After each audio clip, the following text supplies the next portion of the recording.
Hello, welcome to the Lee Gunner podcast. Finally it has arrived after you guys miraculously got me over 20k so quickly. It's been unbelievable, and we're currently sat over 25k, so thank you very much. As promised, I said I'd get this out as soon as I get back from Spain.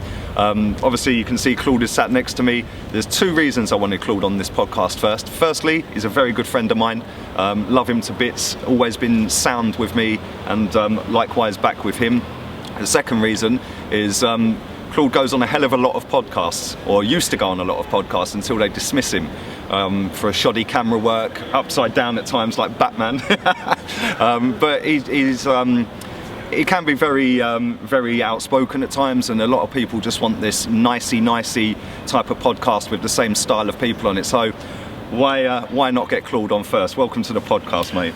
Cheers, Lee, and thanks for inviting me on, mate. No, you're welcome. Listen, we've got a nice backdrop, the weather's good, and we're going to have a good conversation now. Listen, everybody knows about Claude, the Arsenal fan, that goes on AFTV. He's come out with some brilliant one-liners over the years. We'll get into some of them a little bit later, but I want to know, and I'm sure a hell of a lot of people also want to know, about Claude the guy, Claude the actual man outside of the footballing world. So we're going to take this all the way back to the little days. Can you remember that far back? Very. What I can remember, I can remember my first ever game, because I grew up in Holloway Road, or just off the Holloway Road in Tollingham Park, which is not far away from here. And when I first went to Arsenal was after double year, because when you're 8 years old, if you've got no one to take you to games, my dad wasn't interested. No one really was interested. I'm the only son, and I always listened to the radio for games before then. I love it. I used to love it. I used to be in my back garden listening to games in the evening, because in them days, you didn't even radio commentary. They didn't have. It was just one game on the radio commentary.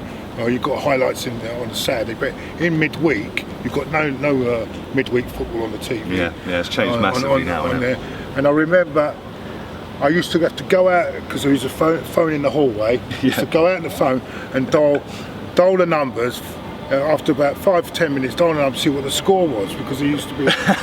This is Arsenal Football Club. The latest score in our match against, say, Coventry City is Arsenal 0, Coventry City 0.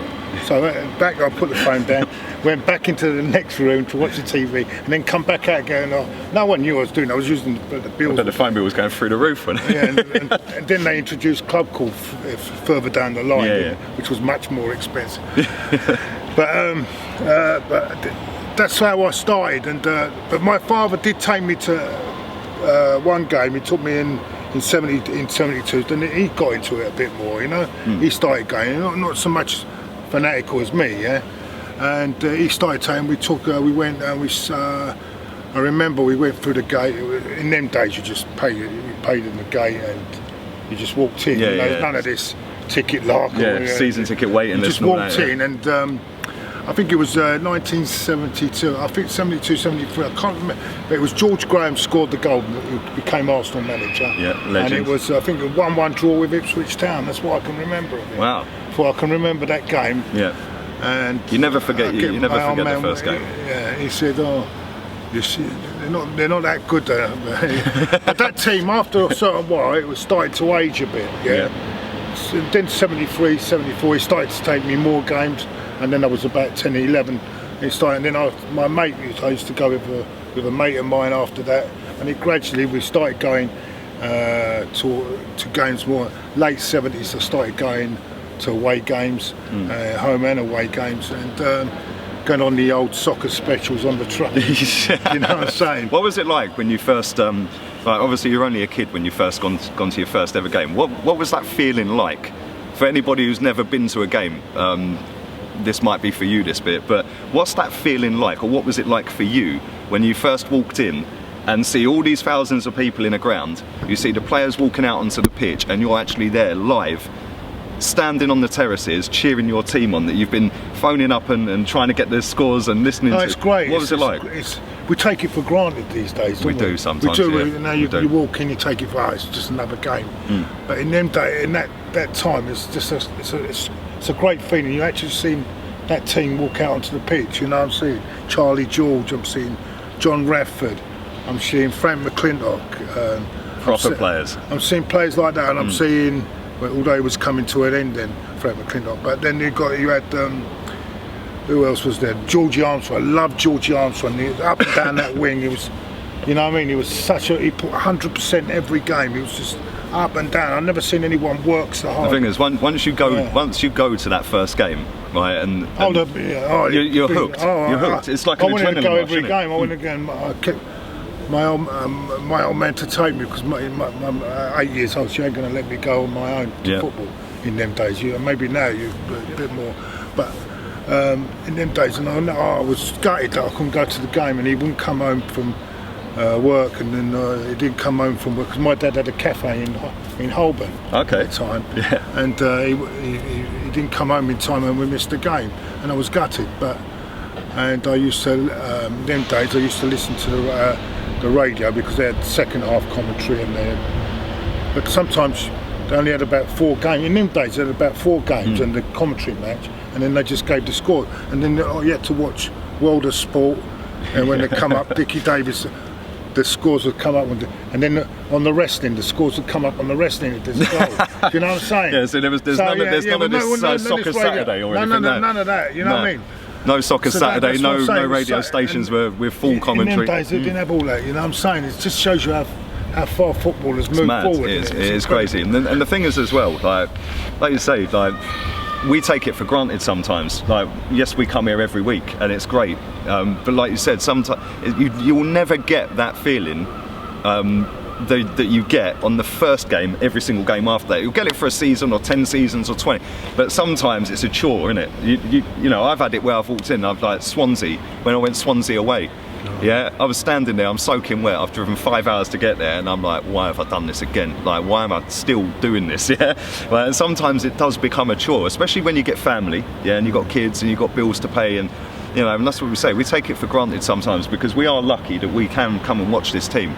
You know, regardless of your thoughts on the team, we'll come on to that in a bit as well.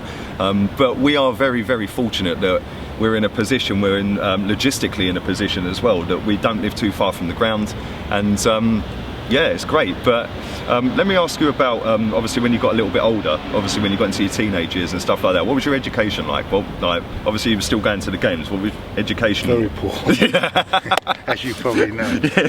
Any qualification, what were they called back then? Not, they weren't GCSEs, were they? I got A's for absence. Okay, cool, we'll swerve straight past that bit. No. So, do you know what, even one occasion, in fact, there was an exam I knew I had no chance. So we used to a group of the boys that come round my house at the time, and we just drank bottles of wine and played indoor golf and things like that. Silly little thing. Well, that was on my exam day, and then I turned up at the exam pissed out of my head. And after 10 minutes, I raised my hand and said, "I'm not very well, sir. Can I just move out? Can I go?" So it's not, as you see, my education wasn't good. I regret that because I wish I did. I wish I was. Well, it's more. Never too late, is it? Let's be real. You can still go back and do something now. I do regret it, and I do regret I wasn't very good at.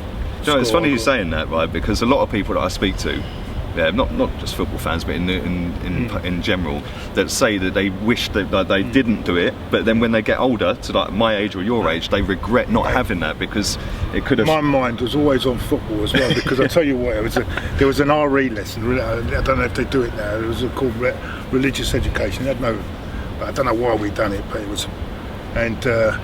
Me and my mate, who was a Man United fan, we used to do predictions for the games and all that.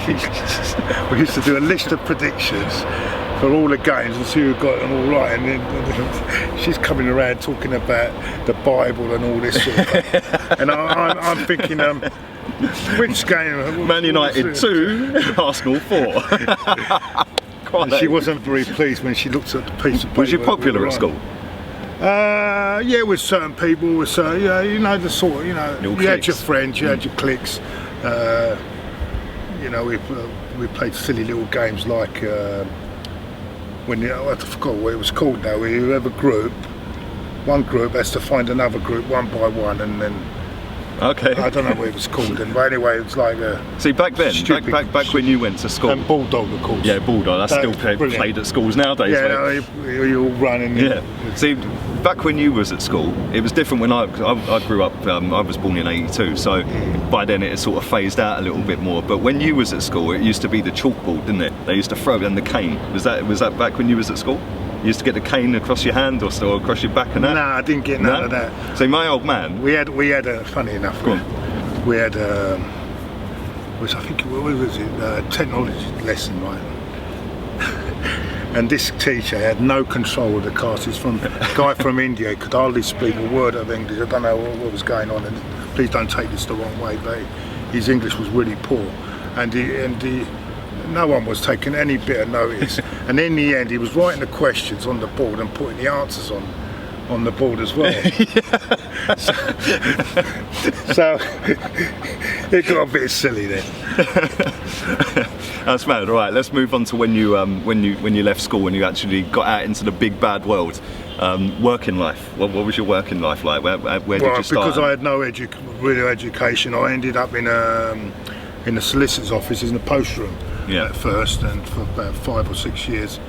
And then I went on to another place doing the same, but then being head of the post room and things like that. And that was okay, but it got boring. Got into a bit of a muddle with a couple of women and I had to quit. That bad? I had to quit, for my own good. And that was good, but that was fun. That was in Fleet Street. That was when we used to have a drink. In them days, the print workers used to get people to sign. We used to have a drinks with the print workers. Never done any work. I mean, I used to disappear out of the office, and I had a bloke that was working alongside me. He covered for me, and I must have done about 2 hours work. I'd spend most of the day in the pub. Paid to go and get on the lash. I just went 2 hours. They sussed it out in the end, and of course I had to go. But this is becoming a running theme. This call, and then I got into. I had 1 year where I was out. 1 year I didn't know. I couldn't find any work. And I went on to a bike courier. Then this is cycling around bloody London, and doing drop-offs and parcels and stuff. Yeah. Like letters. Once I hit the outside of that bus, so I think that was the end of that. And then after that, I got a job simple job in doing in the IBA, which controlled all the television people. And which was maintenance work, where if anything goes wrong in the office, we go and fix it, light bulb or anything stupid, you know what I mean? Which that was after most of the day that was spent in the bar upstairs. So they had their own bar up there. That soon closed. But, I mean, because it was open till 12 till 3. My lunch hour was 12 till 1, but I was always seemed to be there at 10 to 3 still. So they closed it before you shut them down. I think there's a group of us that were. Had too many drinks at lunchtime, and then in the afternoon we just hid around the building. Didn't no want one to was, and the bleepers went off, but there was no reply. Mate, seriously, it's funny because obviously I've done the same job since I've left school, but I love listening to other people's journeys, man. I love listening to their stories and stuff like that, and obviously by the sounds of it, you've been through quite a few jobs there. And then I got made redundant because there were a lot of people got made redundant, and with the redundancy money, I bought myself a car, and I started mini cabbing a bit at the time. This is before all the licensing laws come out. Did you have to do the knowledge and all that, or was rust bucket I bought first? Did you have to do the knowledge test for that, or was that just a private No, at that time no, because at the time private hire. Even now, you've got to pay for a license fee. You've got to pay. In them days, anyone could go in a car and just as long as he pays the guy rent at the office. Anyone can do it. and a few misadventures in them days as well. But you know what I'm saying, I was, for about 20 odd years I started cabbing a bit here and there.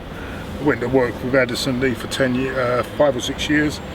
So that's my life until of course then I had a bit of problems with me with the medical because of my they found something on my heart, which is minor, but of course. Yeah, when you drive. But there's technical issues because I mean, you could be as far as I'm concerned, you could be. Anyone can have a heart attack, even if they're got nothing showing. You know what I'm saying? So, which is a real. But that's how they go. That's the rules. How did you take that when you got that's been your life, that's been your career, that's been your job? I bet that hit pretty hard. No, it did hit me. It did hit me. It hit me quite hard. But these things are there to challenge you. I find it difficult. I find it difficult now, but I get along. I do my own. I get along with my little things that I do, but I get along. But listen, coming down here every week is something to look forward to for sure. Well, especially if we get a proper centre back this season. But we'll come on to that in a minute. Listen, let's move on to obviously the first time you ever went onto AFTV, because your face, Claude, right? I swear, this guy, for anyone who doesn't watch it, and listen, I understand a lot of people don't like it, it's cool, right?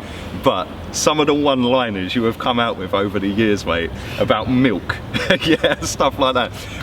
Actually, I made a big mistake there, which it doesn't actually go sour, but which Adrian Durham decided to pick up on. Oh, don't worry about it. My friend Adrian, who I've had a drink since. Do you know what? It's funny actually, because you mentioned him, and he works for talkSPORT. For anyone who don't know who Adrian Durham is, right? But Hawksby and Jacobs, they absolutely love this geezer. I swear, they speak about you nearly every week on their show, mate.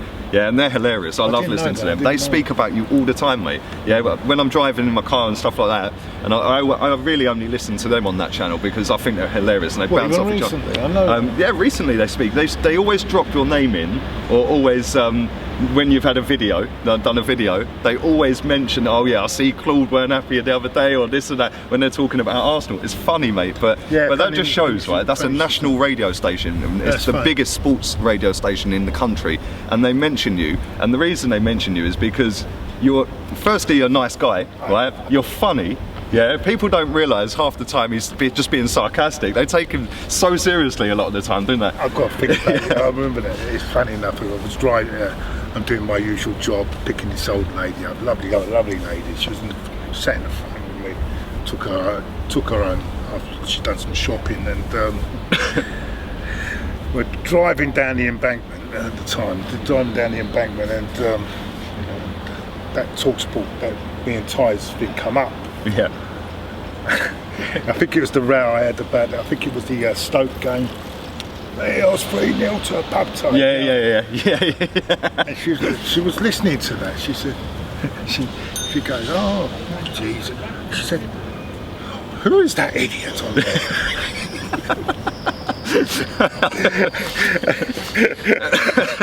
And I said, yeah, I know. I said he is one, isn't he? No, she didn't mean. It was me. So this is the thing. Some of the one-liners, you have absolutely nailed it, and the way you do it, because you've got a distinctive voice to go with it as well. Yeah, it is hilarious. Yeah, and when the hands are going, like when you do that Claude and Ty show, I always know whether you're on a happy one or on a, because the thumbnail is always 9 times out of 10 you going like this. It gets me annoying because he's so. When did you first meet him? When did you first ever meet Ty? I wish it was the last. He's sound, man. He's sound. Now, when did I first meet Ty? Oh, I'll tell you when I met him, Ty.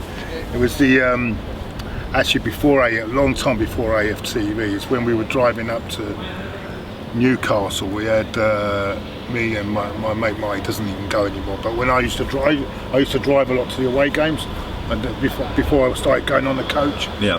And he came with us, and Alex, you know the Gooner seller, Oh yeah. who loves autographs. He goes mad for autographs. Well, it was that particular occasion we went to Newcastle because I was slaughtered because I love little Gilbert, but he was going through a bad time, and I was slaughtered. It's time to go. He was defending him, but I do love Gilbert. And we was going through. We were after the Newcastle. I think we'd lost it. I'm not sure. I think we did lose the game anyway. He's saying, I want to wait for Malcolm McDonald's autograph. This is Alex. Yeah. We waited 2 hours. I want to go to the hotel and have a drink. I want a meal. Yeah. It's 2 hours waiting for bloody Newcastle. He's an Arsenal fan. Waiting for a Newcastle. Yeah. Yeah. And I thought, well, no, we've got to wait here. How long have we got to wait? Anyway, 2 hours later, he's come back and he said, "Oh, I've got the Peter Beardsley." He said, oh, for God's sake! After all that, he said, "Oh, so that was worth it, wasn't it?" Do you know what I mean? Anyway, Alex was in the other car. He was in another car, and we was behind him, me and my mate, and we followed behind him. Yeah. Yeah. Because there's a place in what do you call it? That beach off Newcastle. I forgot his name. I know what you mean. Yeah, it's about 20 minutes away, isn't it? Yeah, I know I forgot the name anyway. Somebody will let us know. Yeah, because it's by the time we got there, anyway, before that, what Alex has done, we're following, because I don't know my way around all the Newcastle roads. Anyway, he's following me. He said, just follow me. And he's turning right. He's turning right down onto the bit on the motorway. Yeah. But he's going the wrong way, where the cars are coming back up. Nah. Yeah, no, this is... And I'm about to follow him, and the old Bill's gone right in front of me. Where are you going? He said, I'm following him. He said, yeah. And I'm waiting. I'm just waiting for a big bang. I said, oh my God, I'm holding my head. I'm holding my head. It's going to be a big bang any minute. And he got away with it, He got away. He got all the way up there to Whitley Bay. That's it. Whitley Bay. That's the one. Whitley Bay. Got up there, and when we got there, everything was fucking shut down. All the food shops were blacked down. So, but we went in a club where there's about 45-year-old women dressed up like 20-year-olds. You know what I mean? You had a good night then. Anyway, so when was that's my first meeting, and we got to the hotel.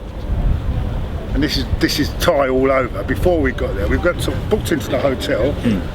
Coming out tonight, then Thai from me knocked on his room. Coming out tonight. He opened the door. He's in his Arsenal pyjamas on. I said, "And you're not coming out now?" "I'm watching Match of the Day." "We just bloody back got beat by him. Want to watch Match of the Day? We're going out clubbing." He went, his whole life is football, isn't it? Yeah, it is. So anyone who's ever met him, right? He does not stop talking about football. He had the Arsenal pyjamas on. Yeah. Well, merchandise. The only you thing called him once, didn't you? He didn't have that hat on his head. Which is quite, yeah. You famously called him merchandise man, didn't you? Listen, obviously you two are really good friends. I know you have your you go in on each other, but he triggers you so well. Yeah, and the way he does it, it's very clever, right? Because I can tell what he's doing. Right, he does do it on purpose. He says, "Can you stop swearing, please? There's children watching." Yeah, and that triggers you again. Like, then he'll go, "Why are you shouting though? What are you shouting for? Yeah, what are you shouting for?" And they'll keep saying, "What are you shouting for? What are you shouting for?" And that gets you even more frustrated, doesn't it? But you two are very good mates, though. I know that you spend a lot of time with each other. And listen, you wouldn't do that if he was if he was that annoying. Let's be real. So, but when was your first ever AFTV fan camp? When did you first do that? I think it was here, but not when it started, not when it actually started, because they started. I'll tell you why I wasn't there when it started, because I was off 3 months I was in bed for 3 months. Just before the Villa game, which I missed because of a bloody wedding, but I missed that Villa away, and one game I missed all season, but apparently it was really crap. It was 0-0, and I was. How can I put it? It was Reading at home. I remember it was Reading at home because it's been asked. Apparently, the first one was on the coach they done, innit? They done a coach to Villa, which I wasn't there because I was at Reading. But they done that on the coach. They went on the coach. They done Bully. Yeah. I think that's when Bully really hit and then they done and Ty at the back of his normal place at the back of the coach. And then after that, I done one here, my first ever one, because there used to be. another company used to do it, but they never used to put your videos out. They say, oh, we'll do it, can you do it? We might put it out somewhere, a green company, I can't remember, we had a green card, I can't even remember who they were. Anyway, AFTV were the first proper ones to do it.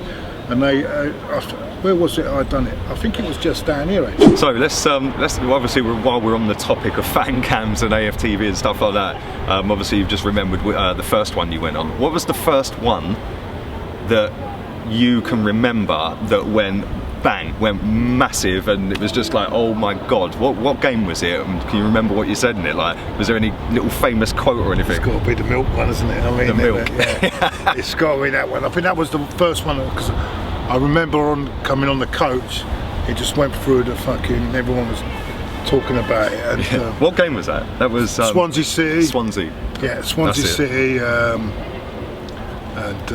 You don't put it back in the fridge, do you? That was it. Ty was round the back, then and Robbie said to him, come in as well. I said, no, I don't want to, because I remember that game even when we were winning, I thought, we were really poor. I think it was. Was that? I think it was. Who was it that was getting ripped that day by the Wenger? Anyway, we got beat anyway. Was that the one where Michu scored? Was that the one? Was it Michu that scored, or was that earlier than that? I think it was. No, when was that? I can't even remember. Was it 2016? Was it here? No, it was. It was at Swansea. Oh, okay, yeah. I think we got beat. I think they came from behind and beat us. Yeah. It was 2-1. I think they just came from behind. We were winning. And they came from behind. Because we had that here one season as well. I can't remember what season that was, but we were winning. It was awful. And then they done us at the end. But no, it's mad because like obviously some of the stuff you say is hilarious. A lot of people that just come out. Just well, that's the thing. Why. Don't just come out of my. People say, "Oh, you must have planned that." Say that. No, mate, a lot of people think it's a script, mate. Seriously, it's hilarious. No. It's true. It just comes to me, and I think it just comes out, and I think, and I say it, and I just thought, oh my God. Is there anything you've ever said on there that you regret saying? Like, because you don't really go in and like use real bad language in terms of slagging off a player or slagging off a manager. You say your thing. You're quite aggressive with it, yeah, because your passion's coming out, yeah. But is there anything you've said, like any one line or any name or anything like that you just think, do you know what? I wish I didn't really say that. I think think about this one. One thing I said. I think I went a bit too hard on the Wobie at times. I think I regret that because I know I've met his dad a couple of times. I've never met his dad. Never met him. And he's such a lovely guy, and I do regret that because I think I regret what I said. I said that's it. What I used at the time. I said you're woeful. And I do regret that. And do you know what it is though? It's frustration. And you know what? And even though I don't hate any of them, it's just, you know, when you're upset. The trouble is when you go out on the camera. Yeah. It's just after the game. Tension's high. Yeah. You're after the game and you're so pissed off, right? It just comes out, and you don't mean it. When you get home and you realise what you said, sit back and think about it. Oh, we shouldn't have said that. I shouldn't have said this. But the thing is, it's the same with a manager though. When a manager comes out and does his interview after the game, I regret that. Yeah, sometimes their managers come out and they say things, and they go a little bit over the top, and then they end up with the FA tapping them up for 20 grand. I do regret it because I do everything. One thing I won't do is during the game boo a player. I was at the game. Never done that. I was at the game when Abui came on the pitch. He was on 20 minutes, and there was people around me because he was and I just think it was one of them days when everything was going wrong for him, and his ball was going misplaced, and they were booing. He had to take him off the pitch, and I wanted to hide myself that day. And the thing is, how does that make him feel? I said this the other day when talking about Mustafi, right? And listen, even with the Iwobi thing, I didn't like that when mate, some of the stuff I've heard in that stadium, that Iwobi's been called, it's like absolutely disgusting, mate. And it shouldn't be like that. Listen, if you got my view has always been, when you're in that ground for 90 minutes from that first whistle, right? In fact, not even from the first whistle. As soon as you put your ticket in that turnstile, yeah, and it lets you in, right? You leave everything outside and you back the team, yeah. So all your emotions and thoughts on certain players or manager and stuff like that, you don't do that in that stadium. When you come out the ground or at the end of the game, yeah, you can have a little boo, yeah, you can jeer them off the pitch and stuff like that, yeah. You don't cheer a player coming off, you don't boo a player coming on, yeah. I think that's just muggy, because for me, that is the point where they need you the most, yeah. And when Mustafi run out on the pitch in America and is getting booed, and this ain't digging out anyone who was at the ground, listen, you've all paid your money, it's just my opinion, you're all entitled to do what you want, but I wouldn't do it.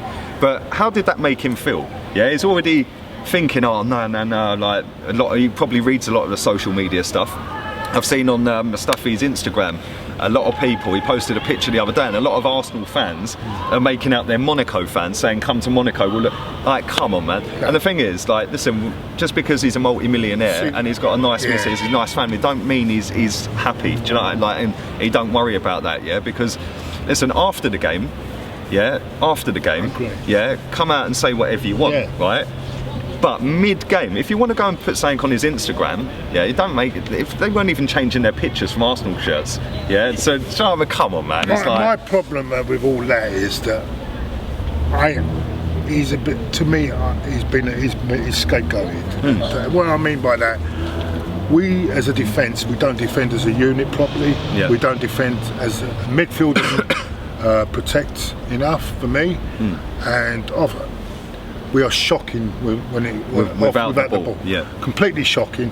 No shape at all. We've got no shape. We go forward, as you say, as Goldbridge would say, we fly forward, and then thinking and miss a chance in the next minutes in the back and then the other end, which is quite true. And the people don't like it when he says it, but it's true. No, but that's the thing. It's been like that for so long. Yeah, but then so long. I watch Socrates. I think at times he's like a bull in the china shop. I mean, the other day, I know it was only a pre-season, he got 2 bookings within 3 minutes, and it was off the pitch. Yeah. You see what I'm saying? The old days, they used to just tell the manager to bring him off. Tell them, yeah, they don't do that anymore, do they? But he was off the pitch anyway, and I just feel that he's scapegoated. And you know what I regret about Iwobi? Because when I think about it, right, I don't think it's Iwobi's fault. I think the coach, he's been coached wrong at the time. So the thing is, and I think he came back last season. Yeah. Last season, I've got a lot of faults with Emery, but one thing he did get right was, I think he got more confidence. Arm around him and said, listen, got more confidence in Iwobi, and I still think there is something there, because I remember his first game at Goodison Park, Everton, he was fantastic. Yeah, bursting played through, down the middle, one in. Played down the middle, bang, goal. I've always said this to you though, play him in his natural position. Yeah, he shoehorned him in. We'll come on to Emery in a bit. I've seen from under 23 games score 4 goals here. As a striker. Yeah, right. we'll come on to Emery in a bit, but I just want to say this very quickly, right? We've seen Emery shoehorn him in at left forward, left wing, all season, right? His output in that position for a central attacking midfielder is probably better than any central attacking midfielder that we've got at this club. Ozil, Mickey, them types of players would have done. He's the only one who can spin and take players on. We've now got that with a new signing. We'll come on to that shortly as well. But you're right, the coaching over the years, and that brings me perfectly on to the previous manager, Arsene Wenger. The coaching, obviously, we were very vocal, me and you, in terms of wanting him gone. Sometimes I went a little bit too far, and I admit that, but you know, at the end of the day, he has gone now. But that day when it was announced that he was leaving, do you know what, for me, and I wanted to ask you this, that was like a whole release for me. It was like, wow, the club have finally, because let's be real here, right, he was asked to leave, and he obviously decided to go, right, and that was like a release for me, and it felt like after all them years of that struggle. I can't be a hypocrite. Go on. Right? They want me to feel sad, and I can't be a hypocrite. I can't slaughter the guy all season, and then when it comes to, do you feel sadness? No, because well, me and you had the same, exactly the same thoughts on that. Exactly the same. I can't be doing that. I can't be doing that. To me, it's fake. It's false. It's false. Well, the thing is, I know why people done it. they've got a business to run, and they've got their own channel to run. They've got their business to run. Good on Joe. I'm speaking. I come here and I speak as a fan, right? Yeah. Right. I talk as a fan. I speak as a fan. It's probably cost me a lot more money than I could probably make more money if I was a bit more fake. You know what I'm saying? But and that's not having a dig at the people who do it. They're good on you. If you want to make money out of it, I can't blame you. I wish I had that. I mean, in a way, that's not me. Yeah. But when some of that reporter come up to me and said, "Are you very sad?" I said, "Well, I've walked just past a bloke who was on the street and got I didn't say that, pissing, yeah. And I just walked past and go, that's who I feel sad for. This guy's making £10 million a year for his mistakes, right? And he's got paid another year's money to leave. Right? Yeah, they paid him to leave. Right, exactly. So the thing is, how can I feel sad about that? How can I be sad? How can I be sad? And all that on the last game, mercy, I'm sorry, mate. I'm sorry. I'm not having it. I'm not having it, mate. Because that ground was full, right? It was full. Yeah, where were they after the game? Yeah. Where were all them people in them empty seats, right? For the whole season. It was. I was there. I was there throughout the season, even though I put up with it. And I was. It's funny because I did it back to front. And then suddenly, all mercy, us, and all with the shirts. And do you know what? In a way, right? And me and Kenny, we stood in the back. We stood at the beer, in the concourse while they were all fucking, going, oh, this one. So the thing for me, I'd done it the other way round, right? You went to the game, yeah? I didn't go. I sold my ticket, right? Because at the end of the day, like you said, hypocritical is very easy to do, being a hypocrite, yeah? For me, I wanted that guy gone for so many years, and like I said, I went over the top sometimes, right? And I do regret some of the things I've done, yeah? But the one thing I'll say here, right, is when it was announced he was going, and I knew that the last home game I weren't going to go, and there was 2 away games that I didn't go. I think we had the Burnley, then we had Leicester, and then we had Huddersfield, didn't we? I sold all 3 of my tickets for that, because for me, to come in on that day would have it wouldn't have meant nothing to me. It was just another game to me, yeah? It was a season that was fucked, let's be real. It weren't going to change our season them last 3 games, right? And to stand there and give it not for me, and I couldn't do that. And I'll never forget the amount of people that said to me, well, you're being disrespectful. Well, no, I'm not being disrespectful. It's my opinion. At the end of the day, hate, and I don't hate him, right? But I don't like him, and I don't like what he's done to this club, right? But that fades over time. Very similar to how George Graham ended up going to Tottenham, and a lot of people didn't like that at the time, yeah? They didn't like him going to Tottenham. He was an Arsenal player, Arsenal manager, and he ended up at that lot, yeah? But over time, that fades away, and people can respect and see what he done, yeah? In 10 years' time or 5 years' time, I might sit here and go, do you know what? He was actually really decent, yeah? But right then, at that moment, not for me, not for me. And yes, I agree he was decent, but so was my ex-missus. She was divorced after 6 weeks. It was only 6 weeks, wasn't it? Yeah. So, you know what I'm saying? You know what I'm saying? And I don't hate, no, I'd never hate, I would never hate, and one day, I'll get over it, and I'll probably go up to him and I'll shake his hand and say, thanks for the other 10 years. See, that's the thing. A lot of people don't get that though, Claude. A lot of people just think, it just hurts what he's done. It just hurts to see the way. And I hear people saying he had no choice. He done this and that and then this and that. But I would have rather him. Do you know what? Bag him and come out and say I would have rather him when Dean left. Yeah. Say I'm coming as well. Yeah. I'm going. Or not even that, Claude. He could have left on a high 3 times. Yeah. From Hull City. Yeah, and the 2. Exactly. Do you know what I'm saying? The 3 FA Cup wins. Sorry, the Villa one and the Chelsea one. He could have left any point, right? And he didn't, right? And listen. At the end of the day, I'm not going to make this into a Wenger podcast but I wanted to ask you that, and I wanted to ask about that. But let's move on to the current manager.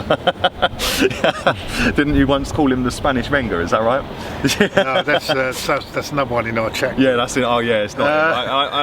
Sorry, I got it. It weren't him. It weren't him. That's someone else in our chat group. Well, what are your thoughts on him? Because I know your thoughts. Let everyone else know what your thoughts are on him. What do you think? Let me ask you this instead, right? Do you think we have upgraded from Wenger by getting Unai Emery? My honest, I'm going to disagree for once. Go on. I don't think so. No. I hope I'm wrong, and this season will probably. And I'm hoping I'm going to be wrong, because I don't want to be right on it. Because if I'm wrong, it means we've had a successful season. Yeah.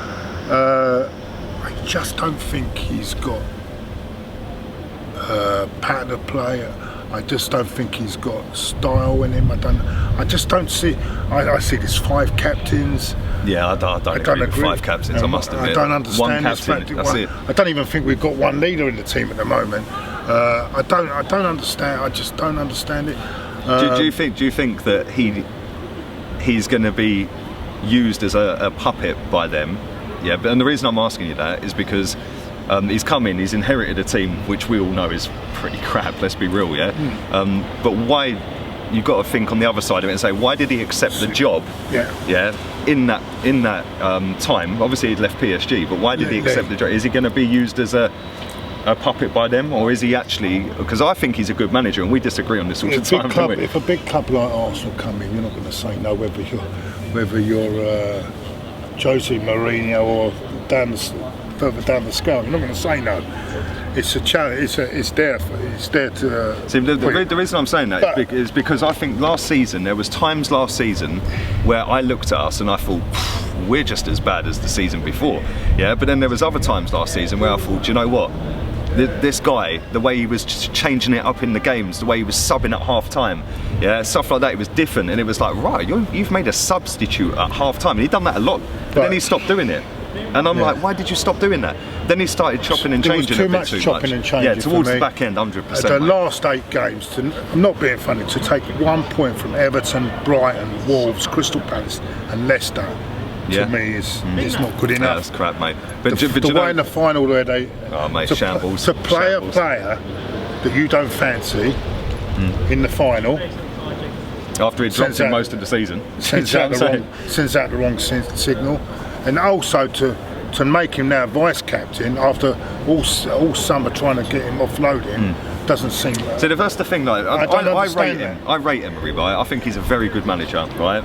And I think, like you said about Iwobi, he's got a better performance out of Iwobi. One good positive thing about it. I think that. But the only thing I will say is that I don't understand why in the Europa League, instead of sending these players out on loan last year, he should have been playing these players in the Europa, because we wouldn't have, those teams we were playing in the first round, right? Yeah, the kids. You could put the under-23 team. Yeah, the kids come in, they get confidence. Yeah, they get confidence. Yeah, he played his foot, and it told in the end. It told. Yeah. But when you think about it, he was playing first teams, wasn't he? Yeah, first teams, and then maybe that did catch up towards the end. But I also think what shafted us towards the back end of the season was they had one eye on that Europa League. They already thought they'd won that, and they thought, right, what we'll do is we'll limp. When there's Chelsea in there. But they thought, right, let's limp through the season, the last 6-7 games, to save ourselves so we're fit for the Europa League final. We'll get a point to get in the Champions League anyway. Pressure's off for the final. We go out and do our best game. We beat it. It didn't work that way, did it? And you've got to be focused. You've got to get that job done. If we'd have got at least even 2 wins out of that, we'd have been through. We'd have been third. Yeah, we'd have been third. We messed up big time. We messed up incredible. And what gets me is the other teams were all collapsing in front of us, doing exactly the Tottenham, same Chelsea thing. And United, so we should have took advantage of that. But what we've done, we thought, we're going to do this. We're going to get to the final. We're going to. So do you blame that just on him, or do you blame that on the players? He's not solely to blame. I think the players have got to look at themselves. In the final, they didn't turn up. Do you know what? I got laughed at for saying this, right?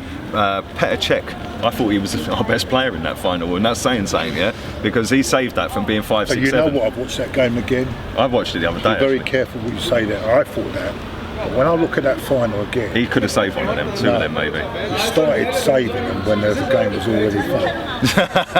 When the game was Claude done. and his conspiracy theory. No. If you look at the first goal, he should have saved. He should have saved that. What was he doing? He should have saved that. And I'm thinking, but you know what? All them saves he made. Yeah, he's always been crapped down in that corner.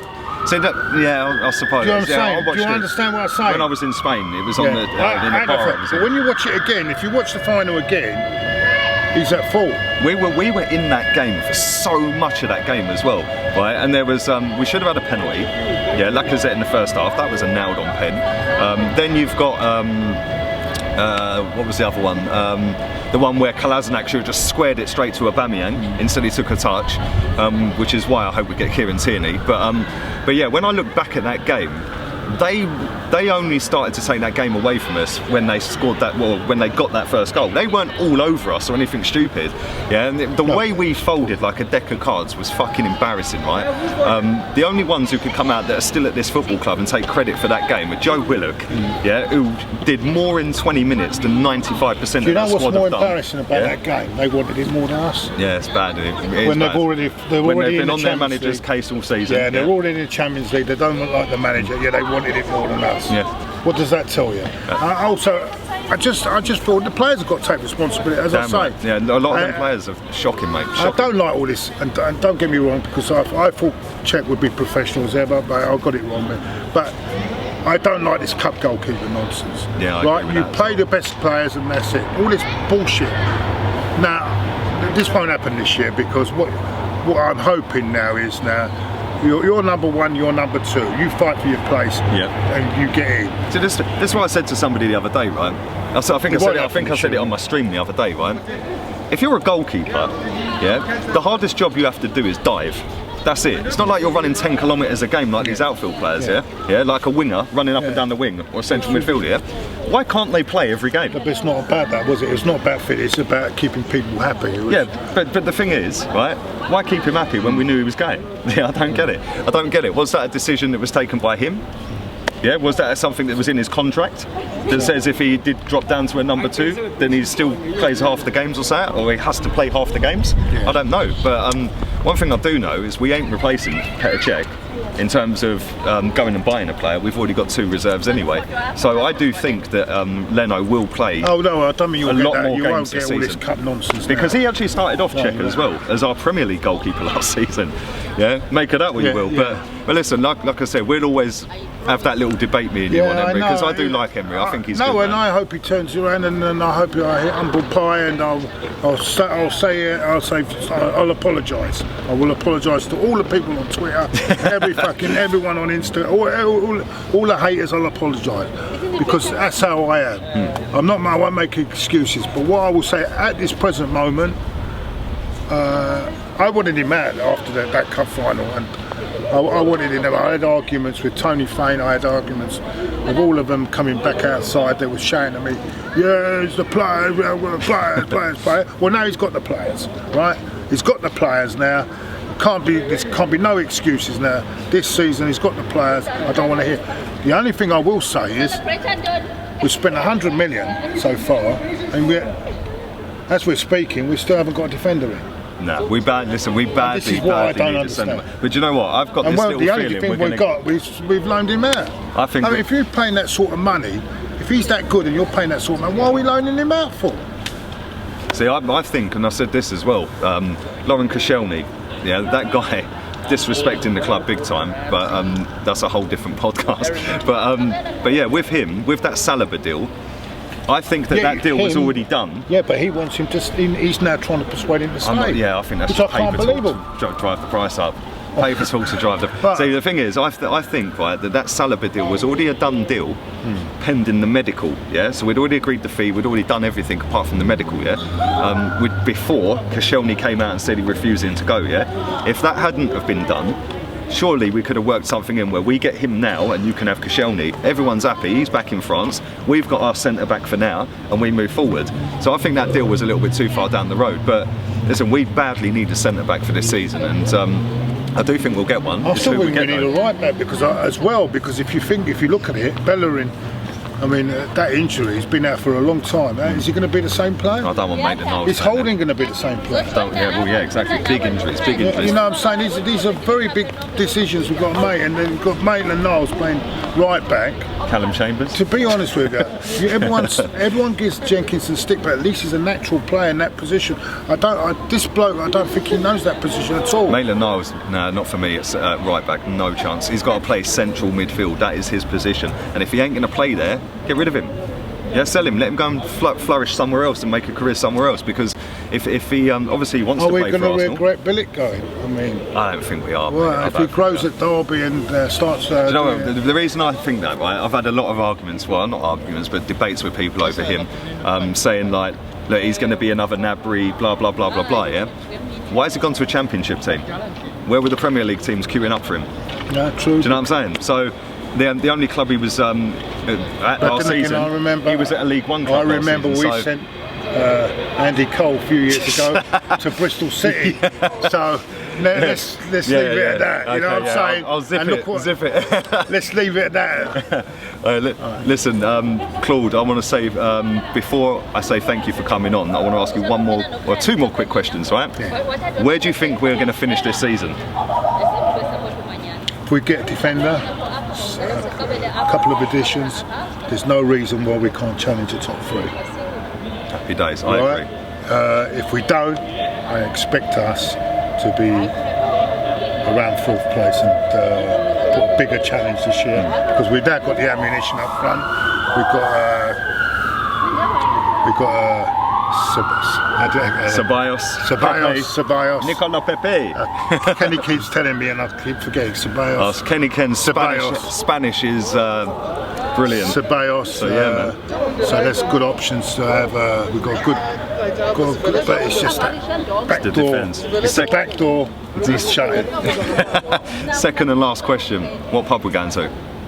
Got to be the Tolly, innit? Yeah. Listen, thanks very much, my friend, for coming on. No, it's a pleasure. So glad you agreed to be first on. You know, I always respect you, and people like you and Harry always have time and Chick as well. Listen, go subscribe to Claude's channel, Claude TV. Also, go and check out his Instagram. You don't look, and his one Twitter. thing about you and all the rest, and you three, you don't look at me.